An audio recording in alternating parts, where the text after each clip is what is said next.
Téléchargez et écoutez les podcasts hors connexion et gratuitement sur YouTube Music, Oumavox et Islam et Culture. Que répondre aux islamophobes concernant la traite arabo-musulmane qui serait plus importante d'un point de vue quantitatif et plus dure que la traite transatlantique. En fait, ce qu'à répondre, c'est littéralement, c'est donner vos preuves, s'il vous plaît. C'est juste ça. En fait, t'as beaucoup de gens, des universitaires américains, notamment, c'est pas un universitaire américain, lui plutôt c'est un francophone, c'est Tatiane Ndiaye, je crois, qui avait écrit un livre, je crois que c'était le génocide voilé ou un truc du genre. Il avait écrit un livre sur la traite arabo-musulmane, soi-disant, et en fait, il ne fait que reprendre des thèses d'historiens américains qui voulaient revisiter l'histoire du monde musulman. Et en fait, c'est très intéressant, en fait, ce qu'ils disent, tellement c'est à mourir de rire. Et tellement c'est basé sur pas grand chose. Assalamu alaikum wa rahmatullah wa barakatuh. Marhaban bikum. Bienvenue à vous tous et à vous toutes. Alors, premièrement, vous le savez, l'islam a été révélé à une époque où les gens étaient divisés entre propriétaires, maîtres, souvent opprimeurs, qui opprimaient donc, et esclaves, souvent opprimés, maltraités, etc. Et les esclaves, à cette époque, n'avaient aucun droit. Pratiquement aucun droit. Et l'islam a été révélé dans ce contexte-là, un contexte où les gens étaient dans l'ignorance, dans des fausses religions, ou des religions qui à l'origine étaient authentiques, mais qui se sont, avec le temps, détournées de leurs fondements, qui ont été falsifiés. Et je pense ici au judaïsme et au christianisme. Oui, c'est un fait, l'islam a été révélé à l'époque du prophète Mohammed sallallahu alayhi wa sallam, dans ce contexte-là, dans un contexte où l'esclavage était une logique économique.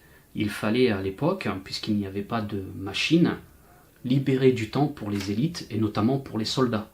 D'où la logique de l'esclavage qui s'est vite installée, établie dans toutes les nations du monde.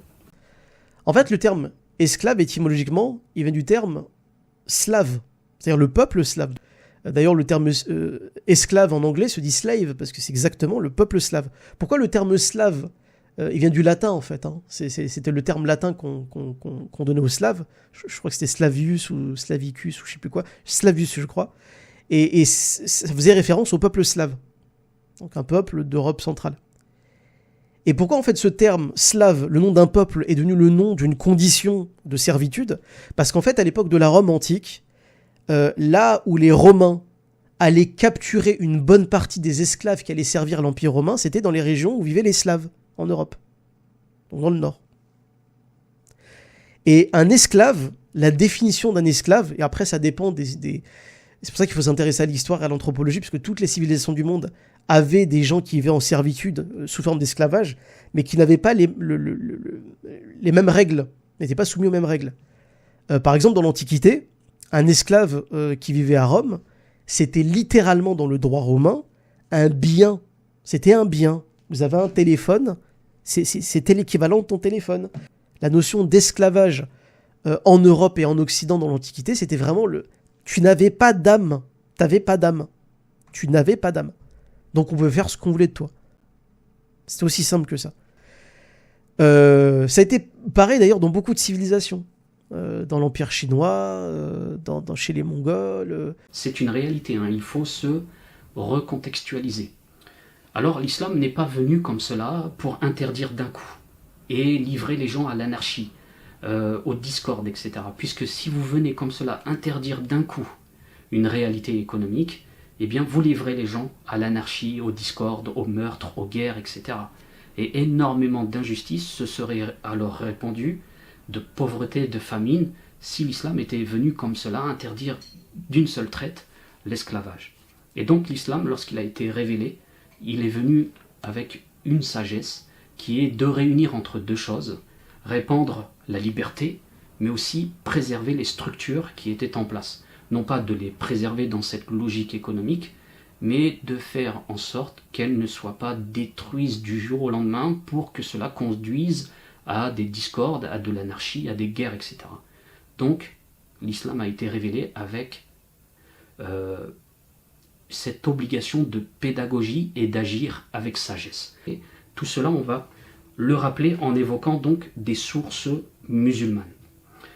qui sont soit dans le Coran, ou soit dans la Sunna authentique, c'est-à-dire dans les paroles du prophète Mohammed sallallahu alayhi wa sallam, qui ne parle pas sous l'effet de la passion et dont la parole est une révélation inspirée, vous le savez. Alors, pour nous aujourd'hui, ça paraît évident. Ah, c'est normal, attends, les esclaves. Être esclave, c'est pas bien, c'est méchant. Ah ben, c'est normal qu'il y ait des droits pour eux. Ce que vous considérez être normal aujourd'hui, à l'époque, mais c'était totalement une révolution. C'était une révolution, ça a été même une des causes qui a poussé les Qurayshites à s'en prendre aux musulmans. Parce qu'à l'époque, il faut bien comprendre comment les sociétés arabes claniques étaient organisées. C'était des sociétés qui étaient stratifiées. Il y avait le plus bas de l'échelle, c'était l'esclave. Au-dessus, c'était l'arabe qui était libre, si vous voulez. Puis après, tu avais la noblesse arabe, des gens qui faisaient partie de très grands clans, qui avaient une certaine puissance, une certaine notoriété, etc. Et qui faisaient même partie des gens qui étaient quasiment intouchables, tellement leur clan était puissant et dominé. L'esclave, c'était vraiment le moins que rien. Le moins que rien. Et Allah subhanahu wa ta'ala, il va commencer à révéler une religion déjà pour tous les hommes de toutes conditions. Déjà, ça c'était important. Allah, il va révéler des versets où il dit par exemple, où il va dire que il est préférable pour un homme ou une femme musulmane de se marier avec un esclave musulman ou musulmane plutôt qu'avec une femme ou un homme libre, païen ou païenne. Vous n'imaginez pas ce verset, à quel point il avait choqué les Qurayshites polythéistes à l'époque. Parce que pour eux, qu'un dieu puisse considérer un esclave supérieur à une personne libre, c'était une insulte de fou. Mettre un esclave au-dessus d'un païen, c'était la porte ouverte à ce que même des esclaves se rebellent et prennent un peu trop la confiance. Et c'est la raison pour laquelle beaucoup d'esclaves, ça on l'oublie, et surtout les détracteurs de l'islam l'oublient, mais beaucoup d'esclaves s'étaient convertis à l'islam. Et donc Allah subhanahu wa ta'ala, il va par exemple interdire aux musulmans qui détenaient encore des esclaves, qui s'étaient convertis mais qui détenaient encore des esclaves, de les maltraiter. Alors que je vous rappelle, à l'époque même parmi les Arabes païens, maltraiter ton esclave c'était ton droit, tu avais le droit de le faire, il t'appartenait, tu l'as acheté, il est à toi. Tu pouvais le battre, tu pouvais le tuer, tu pouvais le vendre, tu pouvais le prostituer, tu pouvais faire ce que tu voulais avec ton esclave.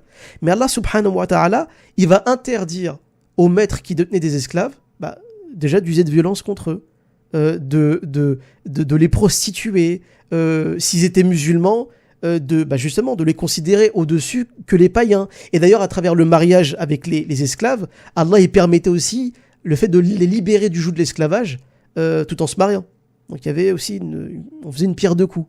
Le prophète Mohammed sallallahu alayhi wa sallam nous dit dans un hadith qui est rapporté par l'imam al-Bukhari rahimahullah, au jour de la résurrection, je serai l'adversaire de 3 personnes, et quiconque est mon adversaire sera vaincu. Parmi les 3, il a cité une personne qui a vendu une personne libre et a utilisé son prix. Donc on voit que l'islam est révélé et interdit qu'on mette en esclavage la personne libre. Vous le savez, à l'époque, selon cette logique économique, un père, par exemple, endetté, pouvait offrir à la personne auprès de laquelle il était endetté son fils, pour qu'il lui enlève sa dette.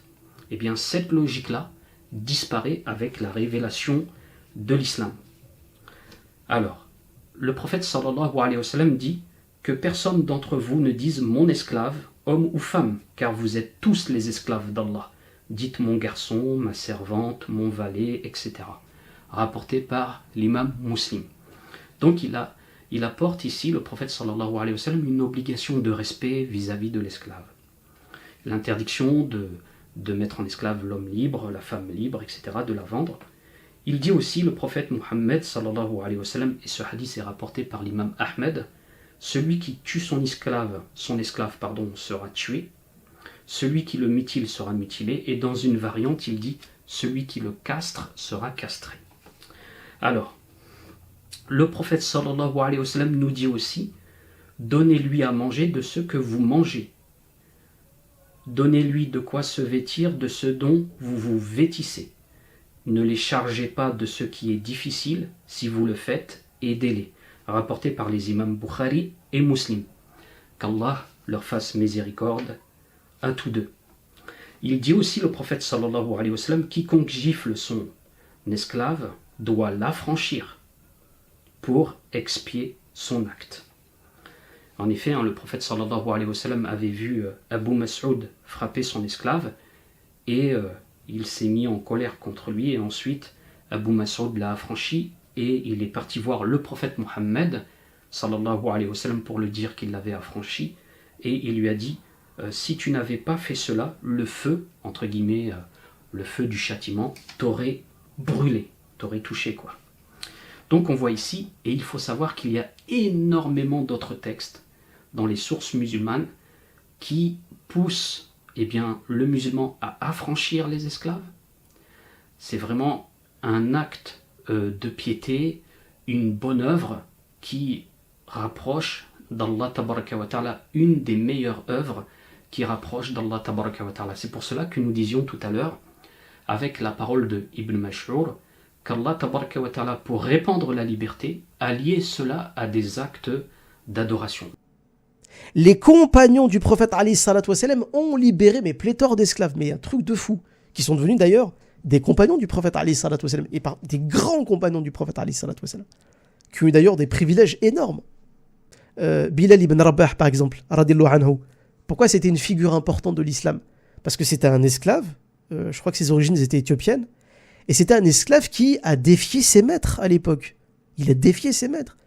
Lorsque ses maîtres lui ont demandé, mais abjure ta religion, au lieu de dire La ilaha illallah ou Allahu Akbar, il faut que tu dises que Oubel est la plus grande, etc. Elle lui disait non, Wahid. Dieu est un, y a pas de, c'est lui que je vénère, il n'y a pas d'autre Dieu. Je vous rappelle que Bilal ibn Rabah, par exemple, il a eu ce privilège. Vous savez, à l'époque, les musulmans cherchaient une manière d'appeler à la prière. Bilal ibn Rabah, il a eu ce privilège de monter sur le toit de la Kaaba, à l'époque qu'un esclave. Il faut bien comprendre encore une fois la symbolique. La Kaaba, à l'époque de la révélation, c'était un endroit où on entreposait des centaines d'idoles. Plus de 360 idoles. Et les Arabes de quasiment toute la péninsule arabique venaient à la Mecque pour vénérer ces idoles. Donc, il fallait faire attention sur qui allait faire quoi avec la Kaaba, l'enceinte de la Kaaba, les murs de la Kaaba, le toit de la... Il fallait déjà faire attention. Quand tu étais un homme libre, et surtout ceux qui s'occupaient de la Kaaba, c'était plutôt des gens qui étaient puissants parmi les Quraysh. C'était d'ailleurs les Quraysh qui s'en occupaient. Ou alors des clans puissants avec eux. Mais qu'un esclave, un ancien esclave, converti à l'islam, puisse monter sur le toit de la Kaaba pour faire l'adhan, mais vous imaginez le symbole. Puis c'est un esclave noir. D'accord? Un esclave noir. Et vous connaissez le hadith du prophète alayhi salatu wa salam. Non, c'est pas un hadith, pardon. C'était le... Ah, j'ai un doute. Je sais plus si c'est un hadith ou... Enfin oui, de toute façon c'est un hadith parce que c'est une parole rapportée. Mais je crois que c'était Il me semble que ça faisait partie de son sermon, le dernier sermon qu'il avait fait à Mecca, ou c'est un hadith tout court, je sais plus. Mais en tout cas, vous connaîtrez la référence. C'est le fait que le prophète alayhi salatu wa salam a dit un blanc n'est pas supérieur à un noir n'est pas supérieur à un blanc, un arabe n'est pas supérieur à... Même le prophète alayhi salatu wa salam de son vivant, il a bien expliqué les choses. Aux gens, il a fait de la pédagogie sur le racialisme de son époque. Il a dit, mais c'est pas parce que t'es blanc ou que t'es arabe que t'es supérieur à un noir. Et toi, le noir, c'est pas parce que t'es noir que tu dois être supérieur à... Le prophète alayhi salatu wa salam, il a désactivé en fait tout ça. Donc si on fait le constat de tout ça, mais alhamdoulilah, le prophète alayhi salatu wa salam, il a lui-même, son fils adoptif qui était un esclave, il a lui-même affranchi des esclaves. Abu Bakr Sadiq et Omar ibn Khattab, que la paix soit sur eux, que la bénédiction d'Allah soit sur eux, ils ont acheté des esclaves et les ont libérés. Donc, l'islam est venu avec cela interdire la maltraitance psychologique, physique, vous l'avez remarqué, et rappeler aux propriétaires, aux maîtres, qu'ils ont une énorme responsabilité. Ils doivent les habiller comme eux s'habillent, les nourrir comme eux se nourrissent, et lorsqu'ils les chargent d'un travail, ils ne doivent pas les surcharger, et si le travail est difficile, ce qui peut arriver, c'est normal, ils doivent alors les aider, et ne pas les laisser comme cela souffrir comme des bêtes, wal'iyadu billah, et qu'Allah tabaraka wa ta'ala nous préserve de l'injustice. Amin.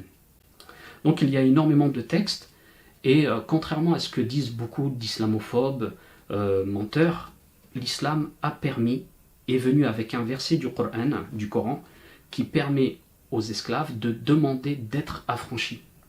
C'est la seule révélation connue, l'islam, aujourd'hui, qui permet cela.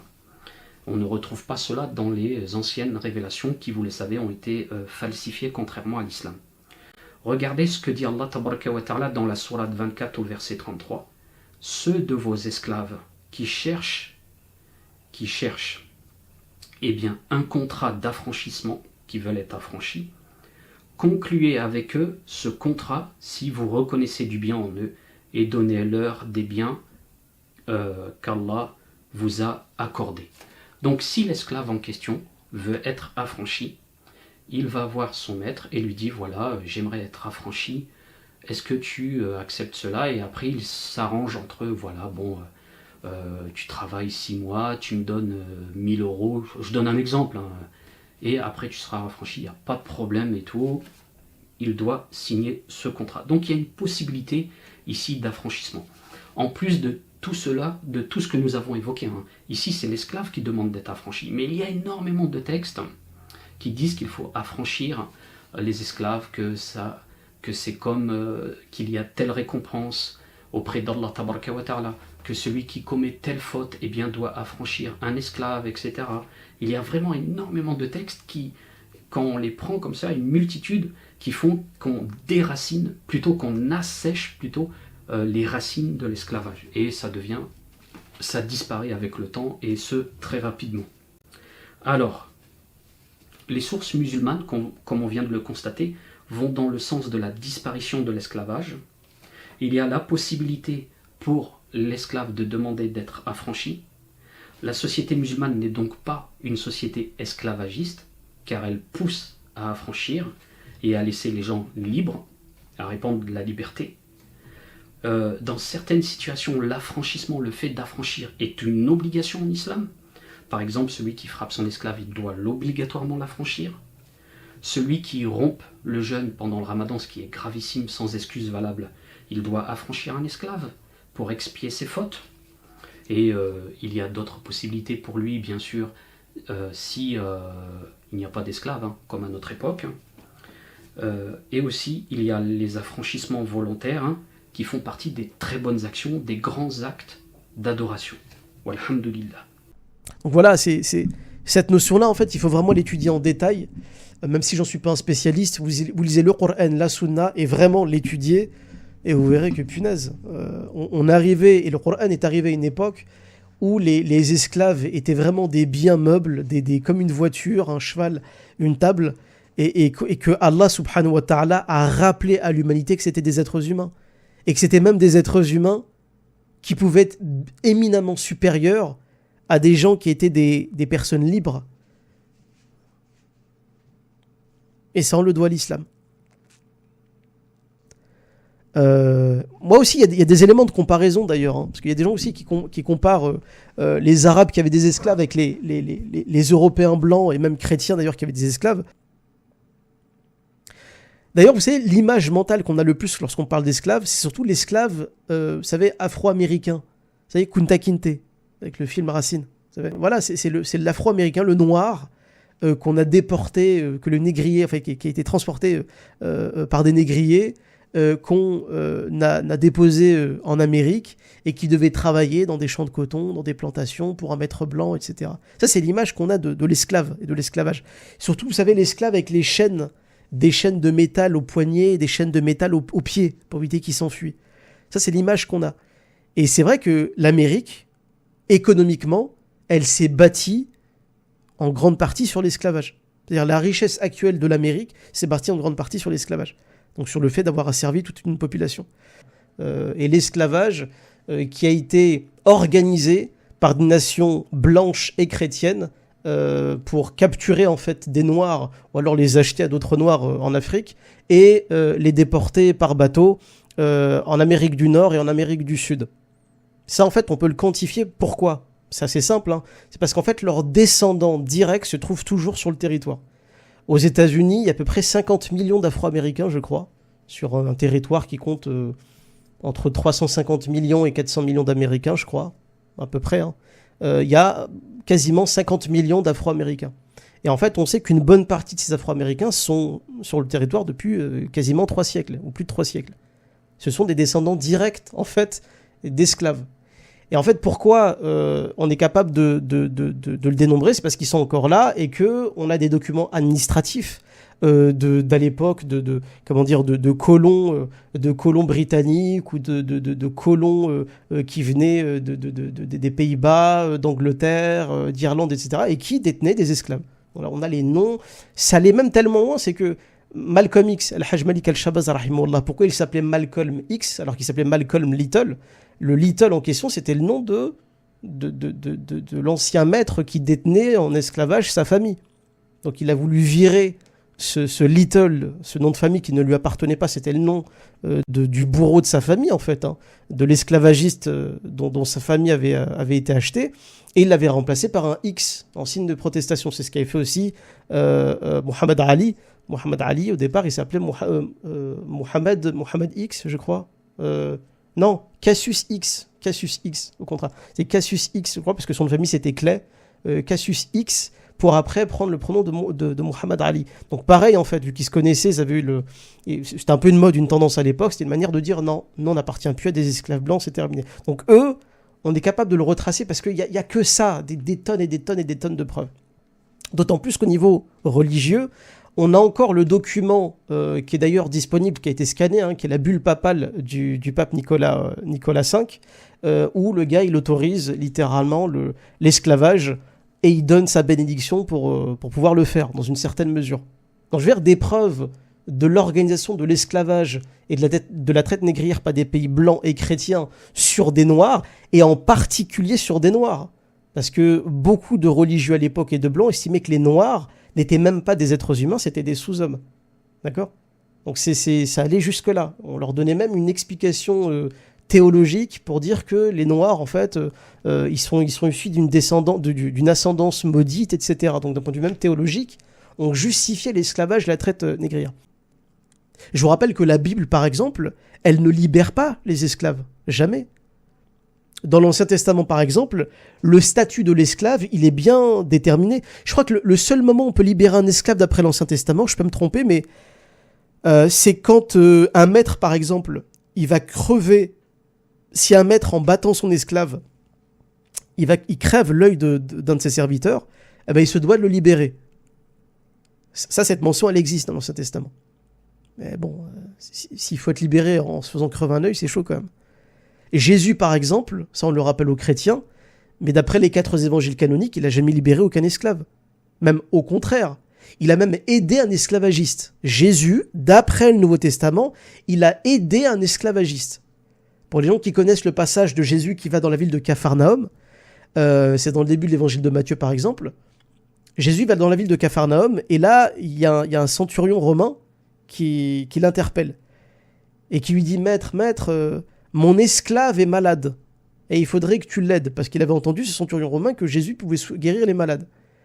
Et puis Jésus lui dit « Rapporte-moi ton esclave, je vais le soigner. » Il lui dit pas « Oh là là, centurion romain, oh là là, tu as un esclave, c'est mal, dis donc. » Non, apporte-moi ton esclave, je vais le soigner. Et quand il rapporte le centurion romain lui dit j'ai pas besoin de le rapporter, soigne-le en fait d'ici. Essaie de le soigner en fait à distance si tu veux. Et Jésus, il va effectivement soigner son esclave à distance. Et vous savez ce que va faire Jésus après ça ? Il va louer, Jésus, d'après l'évangile de Matthieu par exemple, il va louer la ferveur et la foi d'un païen esclavagiste. Il va dire que le païen qui l'a interpellé, il avait la foi. Mais Jésus, il n'a jamais libéré l'esclave de ce païen, jamais de la vie. Le prophète, alayhi salatu wassalam, il a libéré des esclaves de son vivant. Attention, quand je dis Jésus, je ne parle pas de Isa ibn Maryam, je parle vraiment du Jésus biblique. Pour les gens qui m'écoutent, il faut vraiment que vous le retenez, ce truc-là. Quand je parle de Jésus et quand je parle aux chrétiens, je parle de leur référence à leur Jésus biblique. Je ne parle pas de Isa alayhi salam, le Jésus auquel on croit nous. D'accord ? Le Jésus biblique, pour moi, c'est un Jésus particulier. C'est leur vision de Jésus. Mais le Jésus biblique, il n'a jamais libéré d'esclaves. Jamais de la vie. Il y avait toujours des esclaves, en plus, dans la société israélite de l'époque. Et ouais, il y avait toujours des esclaves. Et je vous rappelle qu'il y avait même des papes qui se sont prononcés sur les esclaves. et sur le fait de pouvoir esclavagiser des gens. Il y avait le pape Nicolas V. J'écris un pape Nicolas V.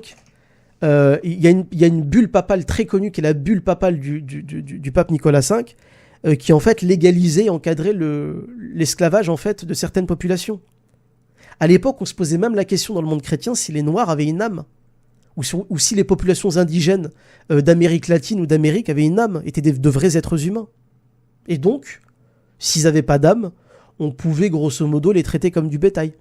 C'est pas si grave que ça.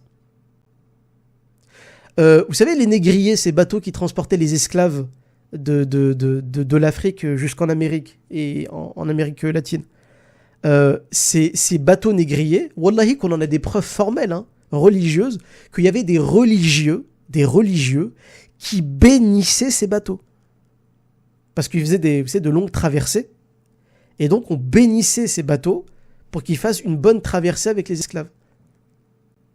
Napoléon, quand il est arrivé en Égypte, et qu'il a rétabli l'esclavage, il n'a jamais dit aux Français nourrissez vos esclaves de ce que vous vous nourrissez, habillez-les de ce que vous vous habillez, celui qui frappe un esclave, qu'il l'affranchisse, celui qui le tue sera tué.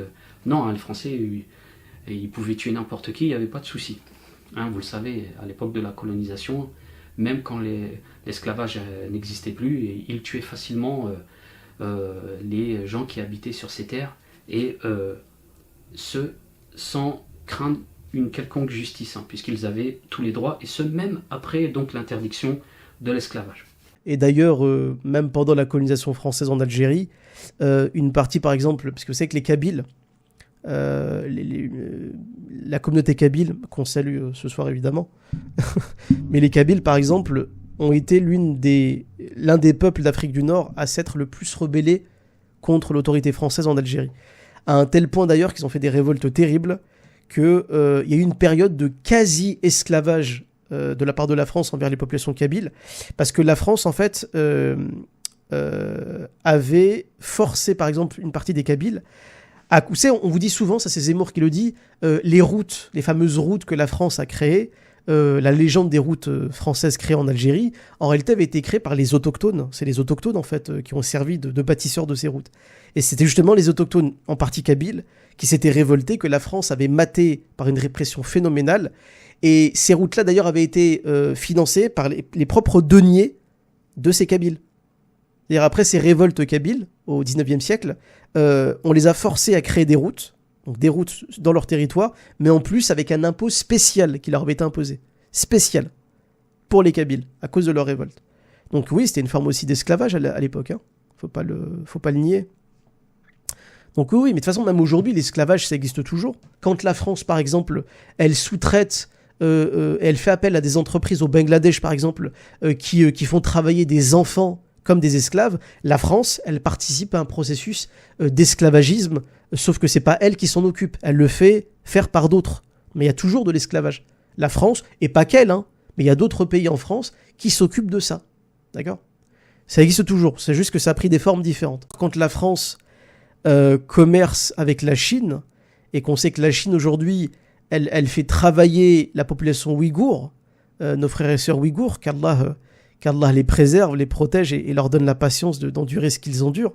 Mais quand la population chinoise, le Parti communiste chinois, fait travailler comme esclaves dans des camps de concentration les Ouïghours, et qui fabriquent certains téléphones, certains objets, etc., et que l'Occident achète ça, la France participe à un processus d'esclavage.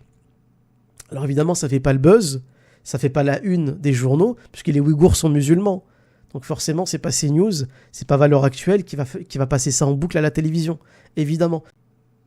Et pour être honnête d'ailleurs, on a vu certaines vidéos, par exemple en Libye, lorsque la France, encore une fois, avait attaqué la Libye, avait fait destituer Kadhafi et a plongé le pays dans le chaos qu'on connaît aujourd'hui, on a vu des vidéos où il y avait effectivement des gens qui se permettaient de vendre des migrants noirs en Libye, ou d'utiliser des migrants noirs comme étant des esclaves. Il faut être aussi honnête là-dessus. Parce que les Africains du Nord, on n'est pas non plus parfaits. Et c'est pareil d'ailleurs pour les pays noirs africains. Quand un dictateur accepte de faire travailler une partie de sa population dans des mines, et des enfants d'ailleurs, ils font travailler des enfants dans des mines pour extraire de l'or, etc., pour les intérêts de l'Occident, c'est aussi de l'esclavage. En fait, il y a beaucoup de pays dans le monde qui pratiquent l'esclavage quand on y pense bien, avec du recul. Maintenant, ce qui concerne la traite musulmane. Alors, après la révélation du Coran, et même si le prophète alayhi salatu wassalam et les compagnons ont effectivement libéré des esclaves, l'esclavage, même en territoire musulman, il persistait encore. Parce que les musulmans, on a beau être des musulmans, on était des hommes et on n'était pas parfaits. D'accord ? Ah ouais, c'est pas parce qu'il y a des règles que forcément tout le monde les respecte. Dans le Coran, le meurtre est interdit, mais est-ce que dans les pays musulmans, on a cessé de faire des meurtres ? Bah non. Vous voyez, la règle, ça fait pas disparaître quelque chose. Malheureusement. Donc ça a pris beaucoup de temps, en fait, pour que les choses se passent, et il y avait toujours de l'esclavage. Parce qu'il ne faut pas croire, hein, c'est pas parce qu'une religion a été révélée qu'on claque des doigts du jour au lendemain, on demande à des principautés, on demande à des empires, des royaumes, en plus, qu'on vient juste de mettre à l'amende, ou qu'on vient annexer, qu'on venait d'annexer à l'instant, ils ne peuvent pas, comme ça, du jour au lendemain, abandonner tout un système qui était basé en partie sur l'esclavage. Le problème, en fait, avec l'affirmation de ces islamophobes sur la traite musulmane, c'est qu'on vous dit que elle aurait été genre 2, 3, 4, 5 fois plus importante que la traite négrière, la traite, en fait, le commerce triangulaire. Je sais plus c'est combien le chiffre exact qu'on avait donné, 14 millions pour le commerce triangulaire, c'est 14 millions. Bah, vous doublez alors facilement ce chiffre, mais facilement, je veux dire. Hein. Et on va dire que les musulmans, ils ont fait le double de ça. Voilà. Et vous pouvez même aller très loin. Hein. On a fait 1 milliard de morts, on a fait 12 milliards de morts. C'est des chiffres Père Noël. Et ce qui est assez intéressant, c'est que... Pourquoi, au départ, j'avais commencé par dire... on peut vérifier tout de suite ce qu'a produit l'esclavage avec le commerce triangulaire. On l'a vu. On a vu leurs descendants qui existent toujours. Et aujourd'hui, comment dans le monde musulman, en fait, on est capable de faire le compte ? Comment on peut comparer les deux ? Si on a fait plus d'esclaves, en théorie, il devrait y avoir des centaines de millions de Noirs descendants directs d'esclaves dans les pays musulmans. Ben, en fait, c'est pas le cas. C'est pas le cas.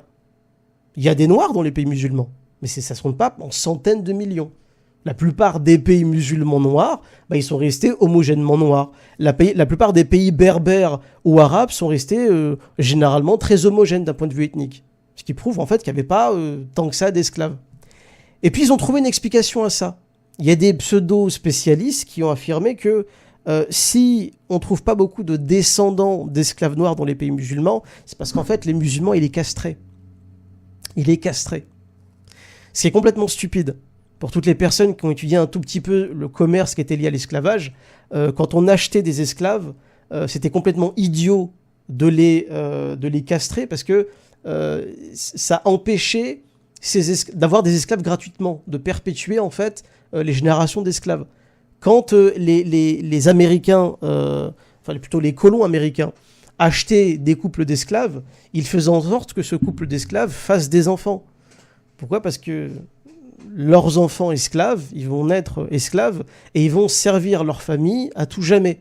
Hein, ils vont léguer d'ailleurs ces esclaves aux prochaines générations, ce qui est assez évident. En fait, le principe dans l'esclavage du monde entier, c'était le même. À Rome, par exemple, les esclaves, on achetait des esclaves, on faisait en sorte qu'ils aient des enfants pour qu'ensuite, ils perpétuent une nouvelle génération d'esclaves, qu'on n'ait pas en acheter à chaque fois et les léguer, etc. En fait, dans les pays musulmans, ça aurait été exactement la même chose. Donc, en fait, selon eux, on aurait tué le commerce de l'esclave. On aurait empêché des esclaves de se reproduire pour les faire disparaître. Mais en même temps, on les a déportés par millions pour qu'ils restent sur le territoire et nous servent à jamais. C'est complètement stupide, en fait. Cette explication d'un point de vue historique, elle tient pas la route. Et il y a plein de choses comme ça. C'est quoi le nom des descendants de ces esclaves noirs ? Généralement, on voit, on l'a cité tout à l'heure, hein, en Amérique, ces esclaves noirs portaient le nom de la famille de celui qui les détenait. Ils portaient le nom de leur maître. Dans les pays musulmans, c'était quoi en fait l'équivalent, d'ailleurs surtout aujourd'hui ? Le fait que des Noirs portent le nom d'une tribu qui n'avait rien à voir avec leur pays d'origine ou... Pas du tout. Il y a des clans d'Arabes plutôt noirs de peau. En Arabie Saoudite, par exemple, ça existe depuis des siècles. Mais c'est quoi l'équivalent dans tout le monde musulman, en fait? Et puis même, d'ailleurs, quand on parlait de... à l'époque, on parlait aussi, vous savez, des fameux harems, surtout dans l'Empire ottoman, avec ces gigantesques harems, souvent d'ailleurs très exagérés, mythifiés, etc. On disait qu'on achetait des hommes noirs pour les castrer et qu'ils gardent les harems. Mais pourquoi faire, en fait? Déjà, d'un point de vue islamique, qu'est-ce qui aurait pu l'autoriser? Vous savez que même dans l'Empire musulman, il y avait des ulama, il y avait des savants, il y avait des musulmans qui parfois pouvaient condamner des choses que pratiquait l'Empire ottoman. Mais ça, en réalité, elle est où la littérature sur la castration généralisée dans tout un empire et qui visait en plus exclusivement des Noirs? Où, en fait? Vous voyez ce que je veux dire? Il y a plein de choses qui ne collent pas, en fait, avec toutes les accusations qu'on donne. Il y a un document, par exemple, qu'on n'arrête pas de citer sur des blogs vous savez, de kémites, là, d'afrocentristes, de racialistes noirs, qui sont une toute petite minorité, hein, mais qui sont bien perchés quand même. C'est le pacte de Barth. Le pacte de Barth. En fait, ça, c'est un truc qui est cité dans plein de blogs, de gens qui... le pacte de Barth, en fait, aujourd'hui, on n'en a aucune trace. Absolument aucune trace. Quand on lit des spécialistes sur la question, on nous dit que ce pacte en question, qui aurait été un traité, en fait, qui permettait l'échange d'esclaves noirs contre je sais plus quoi, on te dit que ce pacte-là, il aurait eu des variantes, mais plusieurs variantes différentes. On ne les connaît pas puisqu'on ne les a pas aujourd'hui, il n'y a aucune preuve de ça. Mais en plus de ça, il y a des gens qui le remettent totalement en question, en disant mais on n'a aucune preuve de ça. C'est attesté de manière en plus indirecte dans un ouvrage très ancien de quelqu'un qui le survole, mais qui n'en parle pas en détail. Et ça, c'est censé être un argument, tu sais, un argument en faveur de les musulmans ont fait plus d'esclaves que les... Pas du tout. Même le pacte de Barth, c'est un des trucs les plus cités sur des blogs très peu sourcés. Et au final, quand tu vas voir ce que c'est le pacte de Barth, c'est rien du tout. Ça n'existe pas, en fait. Donc c'est ça, si vous voulez, le souci. C'est que on parle souvent de la traite arabo-musulmane en vous donnant des pseudo-avis, des pseudo-preuves. On va même jusqu'à falsifier l'histoire. On va dire, par exemple, que vous savez que les chrétiens, pendant le Moyen-Âge, ils avaient fait porter la rouelle, c'est-à-dire un morceau de tissu que les juifs étaient obligés de porter sur eux, pour être distingués en fait des chrétiens au territoire chrétien. Donc l'Église catholique a forcé des juifs à porter en fait l'ancêtre de l'étoile jaune en fait aux juifs de l'époque pour être reconnaissables. Ça c'est attesté. La rouelle c'est attesté. Dans le monde chrétien, il y a même pas de débat en fait. C'est une honte de l'Église catholique qui est absolument sourcée. Bah moi j'ai lu en fait il y a pas très longtemps, ça c'est quand en plus j'étais à la fac.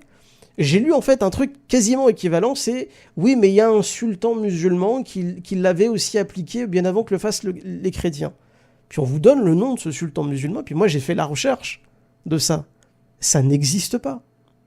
Je sais pas comment ils ont fait pour affirmer une chose pareille, mais ça n'existe pas. C'est-à-dire qu'il y a on essaie de revisiter aussi le patrimoine des musulmans pour leur coller des tares qui n'existent même pas, soit qui ne sont pas prouvés, soit avec des documents qui n'existent pas, soit on va juste modifier l'histoire de manière malveillante, vous savez, pour assombrir l'histoire des musulmans. C'est pareil pour l'Hindu Kush. Vous avez probablement entendu parler de l'Hindu Kush. L'Hindu Kush, c'est le nom d'une chaîne de montagnes en Inde. Il y a beaucoup d'hindouistes identitaires qui détestent les musulmans et qui intellectuellement veulent les combattre en revisitant leur histoire. Ce qui est une mode d'ailleurs. Et ben en fait, l'Hindu Kush est aujourd'hui décrit comme étant un processus qui visait à massacrer de manière massive des hindouistes par des musulmans. Des musulmans en fait qui massacraient des hindouistes en rafale il y a des siècles. Pourquoi comme ça? Ils arrivaient en conquérant, et donc en conquérant le territoire, ils se sont dit tiens, on va les massacrer en plus. Voilà. Parce que on n'a rien à faire, on s'ennuie, et donc on va massacrer tout le monde. L'Hindu Kush, d'un point de vue historique, n'a jamais été prouvé. Jamais. Parce que là, on vous parle de millions d'Indiens qui ont été tués. Hein, de millions. À l'époque, des millions... Enfin, je veux dire, le régime soviétique, par exemple, juste pour vous donner un petit comparatif, le régime soviétique du temps de Staline, donc quelques années après la révolution bolchevique, Staline, il a été capable de tuer 200 000 personnes en l'espace de 2 ans. 200 000 personnes. Et parfois, on vous disait qu'il y avait des moments où il tuait 1500 personnes par jour. 1500 personnes. Donc c'était une boucherie. Mais à l'époque de Staline, c'était avec des flingues, c'était avec des fusils.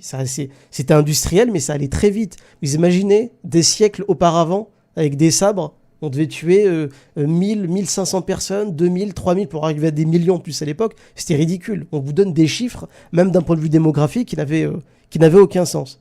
Mais les musulmans auraient massacré en masse des millions d'Indiens parce qu'ils étaient polythéistes. Et la preuve, c'est quoi? Et elles sont où ces fausses communes, en fait ces fameuses fausses communes où on aurait mis tous les cadavres de ces hindouistes qu'on aurait tués parce qu'ils étaient polythéistes. Ça n'existe pas. D'ailleurs, je vous rappelle que l'Inde est un des pays les plus peuplés du monde. Donc si les musulmans avaient commis l'un des plus grands génocides de l'histoire, il n'y aurait pas actuellement plus d'un milliard d'Indiens. C'est stupide. Soit on a génocidé le pays, soit ils sont 1 milliard. Mais on ne peut pas dire les deux. Ils sont 1 milliard, mais en plus de ça, on les avait génocidés. Enfin, c'est stupide, en fait, vous comprenez? D'un point de vue même la démographie répond en disant mais c'est absurde, c'est ridicule.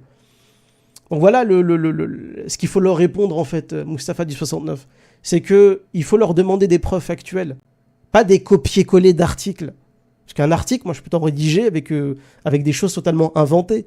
C'est pas parce que dans un article on va te donner des dates, des noms, que ça fait de cet article quelque chose de sérieux. Et je sais que les néophytes sur internet, ceux qui ne lisent que des articles et qui ne vont pas vérifier dans des ouvrages ou dans des travaux de spécialistes, de vrais travaux de spécialistes, beaucoup de gens vont simplement voir des blogs parce que c'est plus facile, c'est simplifié, c'est vulgarisé, etc. Tout le monde tombe dans le panneau d'aller sur des blogs, souvent d'ailleurs anti-islam. On va te piocher quelques noms, quelques dates pour te donner la version d'un truc qui a l'air crédible. Et je vais vous donner un exemple d'ailleurs de ça qui existe toujours sur internet. C'est quand on vous parle, vous savez, du massacre des Banu Qurayza. Les Banu Qurayza, c'était une tribu juive qui vivait à l'époque du prophète Ali sallallahu alayhi wa sallam en Arabie. Et sur des blogs nationalistes, on va vous donner une version de l'histoire, c'est les musulmans et le prophète Mohammed, que la paix soit sur lui, étaient des antisémites.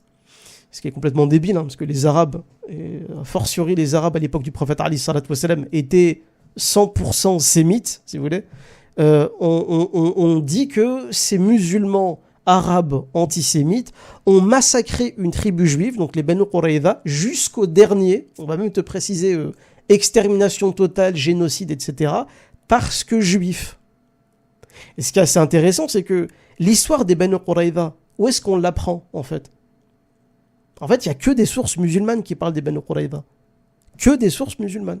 C'est-à-dire que les sources que même les islamophobes sont obligés d'étudier pour savoir ce qui leur est arrivé, c'est dans nos sources à nous. Et puis même quand on lit les sources musulmanes, ça n'a jamais été un génocide, ça n'a jamais été un massacre antisémite, mais jamais de la vie. En fait, ce qui s'est passé avec les Banu Qurayza, et pas que d'ailleurs, mais les Banu Qurayza, en fait, c'était une des tribus qui avait pactisé avec le prophète Ali sallallahu alayhi wa sallam à Médine et qui avait mis leur honneur sur la table à l'époque en disant écoutez, nous on va signer un pacte avec vous, vous les musulmans. Si un jour il vous arrive des galères, on vous soutiendra militairement. Et si le contraire arrive, vous nous soutiendrez. Et le pacte de Médine, il allait beaucoup plus loin parce que il y avait des lois sur le commerce, sur l'impôt, il y avait tout un tas de choses en fait en plus d'une alliance militaire, si vous voulez. Et quand on lit la Sira, on s'aperçoit que les Banu Qurayza étaient une tribu qui complotait contre le prophète alayhi salatu wa salam, qui a même voulu le faire assassiner à plusieurs reprises, qu'ils ont trahi à plusieurs reprises leur sermon. Et en plus de ça, lorsqu'il y a eu la bataille du fossé, par exemple à Médine, les Banu Qurayza sont allés aider les ennemis des musulmans contre les musulmans. Alors que dans le traité, les Banu Qurayza se devaient d'être aux côtés des musulmans et de les défendre. Au contraire, ils sont passés dans le camp ennemi. Donc après la bataille du fossé, les responsables des Banu Qurayza et les mâles en âge de combattre avaient été exécutés. Et les femmes et les enfants et les plus petits, ils ont été envoyés à Khaybar. Fin de l'histoire. En fait, quand on a toute l'histoire des Banu Qurayza, leur trahison, etc., quand on lit l'intégralité de leur histoire, dans nos sources, on est les seuls à la raconter, eh bien, on s'aperçoit que c'est pas du tout le cas. C'est pas la manière et c'est pas les choses qui se sont déroulées. Donc, quand vous allez sur un blog d'islamophobes qui va vous parler des Banu Qurayza, vous savez comment ils vont définir la chose.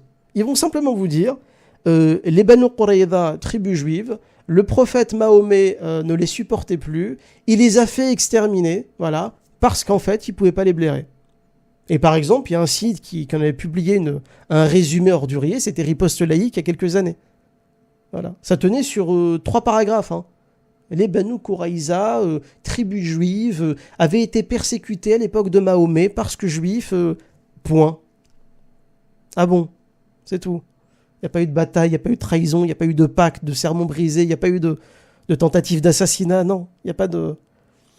On vous fait exactement d'ailleurs la même chose avec la figure de Ka'b ibn Ashraf, pareil. La figure de Ka'b, on vous dit en Occident, Ka'b était un poète arabe qui a été tué par les musulmans parce qu'il était poète. Point. Donc nous musulmans, on va vérifier nos sources, on prend les loupes et Ka'b, c'était un authentique salopard. C'était quelqu'un qui, à l'époque, non content d'insulter le prophète alayhi salatu wassalam, de le diffamer, de se moquer de lui, il allait faire des poèmes satiriques où il allait insulter la figure du prophète alayhi salatu wassalam, où il allait insulter l'honneur des femmes musulmanes en disant dans ses poèmes qu'il allait se glisser dans leur lit, etc. Et c'est quelqu'un qui appelait ouvertement au meurtre des musulmans, à la mort et à l'extermination des musulmans. Donc Ka'b, à l'époque, c'est un peu l'équivalent aujourd'hui de ce que serait quelqu'un qui ferait de l'incitation au terrorisme ou un appel en fait à tuer des musulmans tout en s'en vantant en place publique. Et Ka'b, à l'époque, il avait été exécuté à cause de ça. Mais évidemment, sur les blogs, quand on parle de Ka'b, on ne dit pas qu'il a écrit ces poèmes-là, qu'il a été ordurier et qu'il l'appelait à massacrer des musulmans. Non, on va juste le présenter comme étant quelqu'un qui était pour la liberté et qui a été condamné parce que c'était un poète.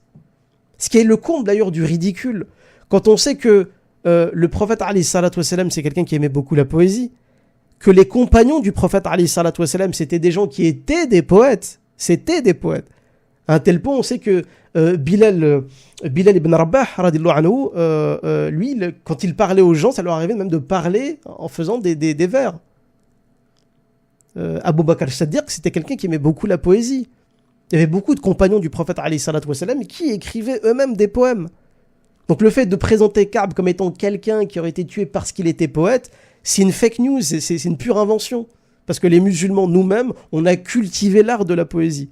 Donc voilà, c'est pour ça qu'il faut dire aux musulmans, vérifiez vos sources, informez-vous sur votre religion, sur l'histoire des autres, Et puis quand quelqu'un vient vous rapporter une nouvelle, ne soyez pas impressionnés parce qu'il y a des noms, il y a des dates, il y a des... Wallahi que je peux vous écrire un livre entier avec des dates, de vraies dates, hein, avec de noms de personnages historiques qui ont vraiment existé, mais avec des faits qui sont complètement inventés.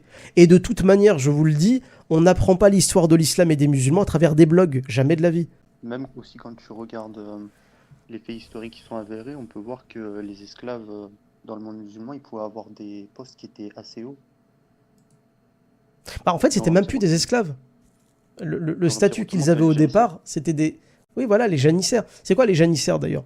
Les janissaires, en fait, c'était quand les Ottomans ont commencé à faire leurs incursions en Europe, ils ont capturé en fait des villes qui étaient peuplées par des blancs et des blancs chrétiens. Ces blancs chrétiens, ils étaient sous domination musulmane et ils étaient en fait au service de l'Empire ottoman pour le coup. Ils étaient intégrés dans les rangs de l'armée.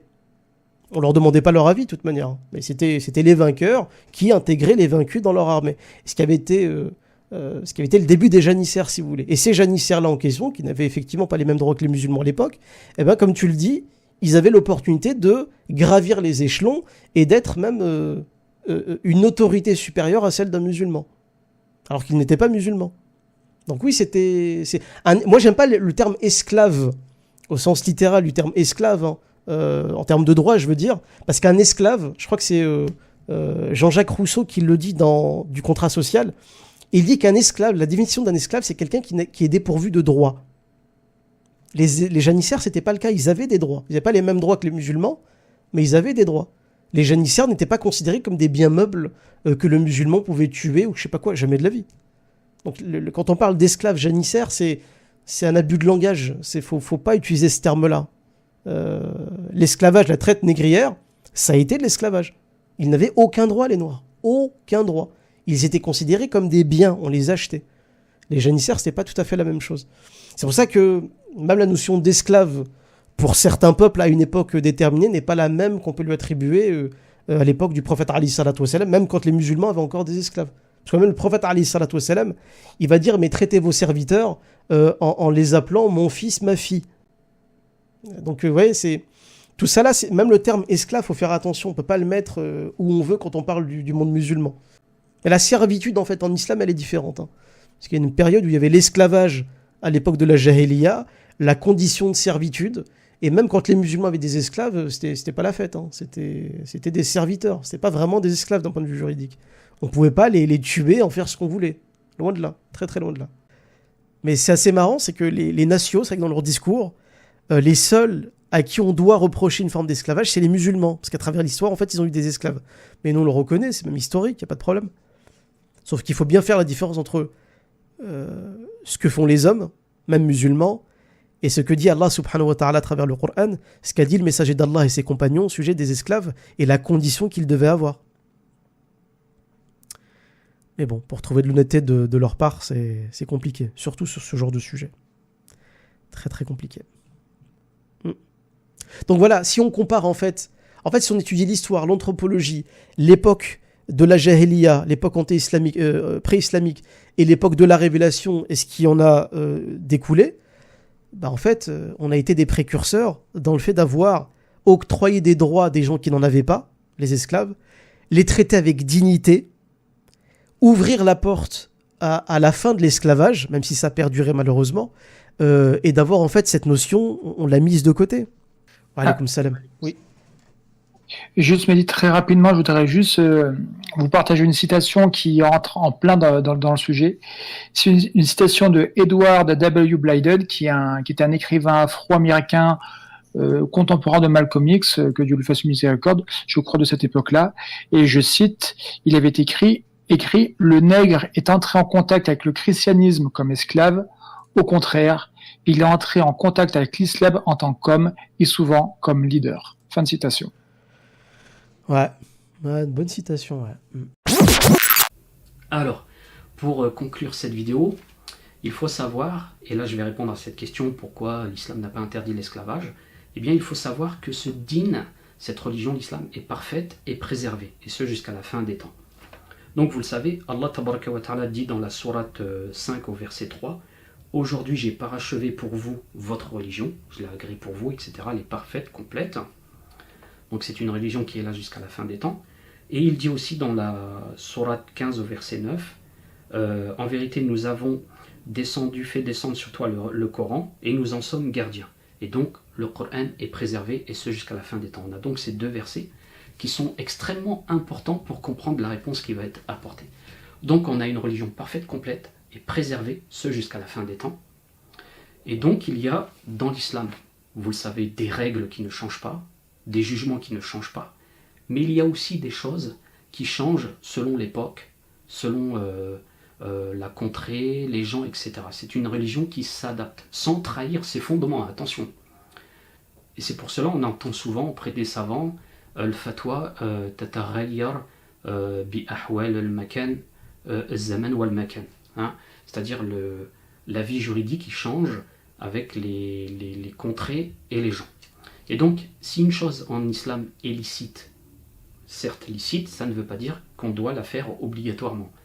Et on a donc les ingrédients qui répondent à cette question, qui est que l'islam regarde là où il y a des intérêts et là où il y a des méfaits. Et donc, une chose qui est licite peut être abandonnée si ça cause plus de tort que de bien. C'est une règle. Et on peut revenir à la parole du prophète sallallahu alayhi wa sallam concernant la Kaaba.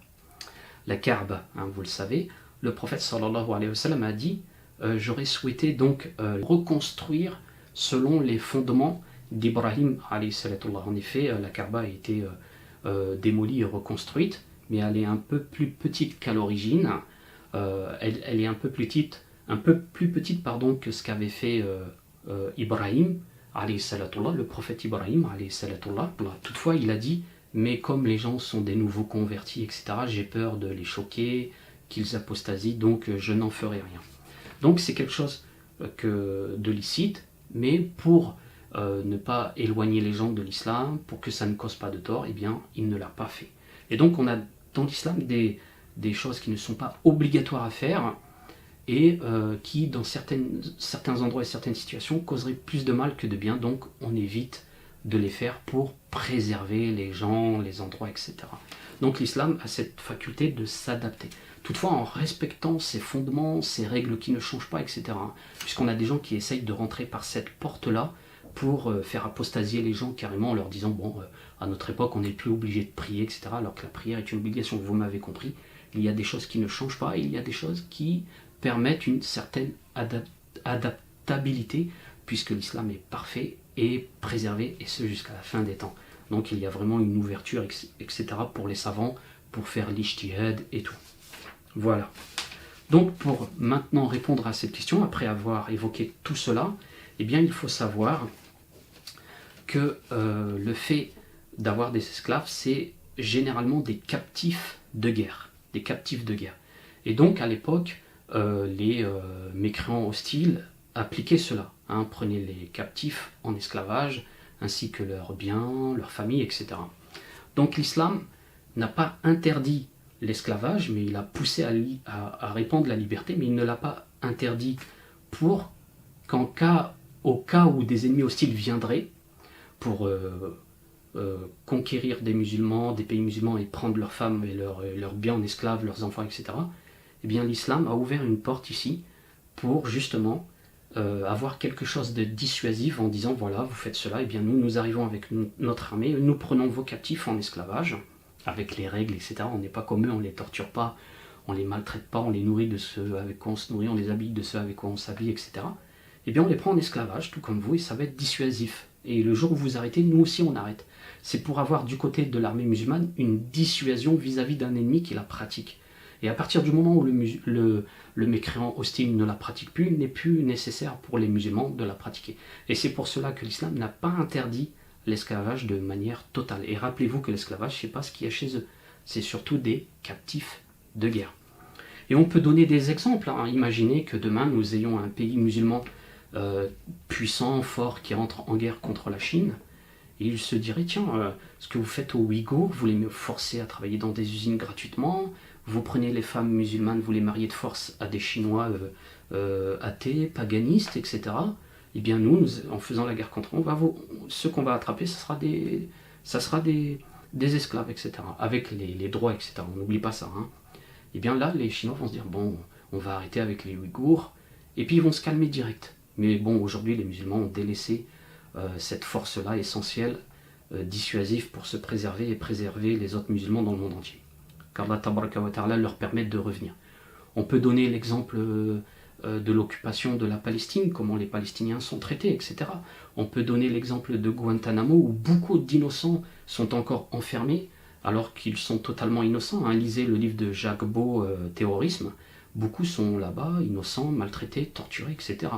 Donc si les musulmans avaient un état fort, qui dit, voilà, qu'est-ce que vous faites ? Le jour où on chope vos soldats, on les fait en esclaves, jusqu'à ce que vous changiez.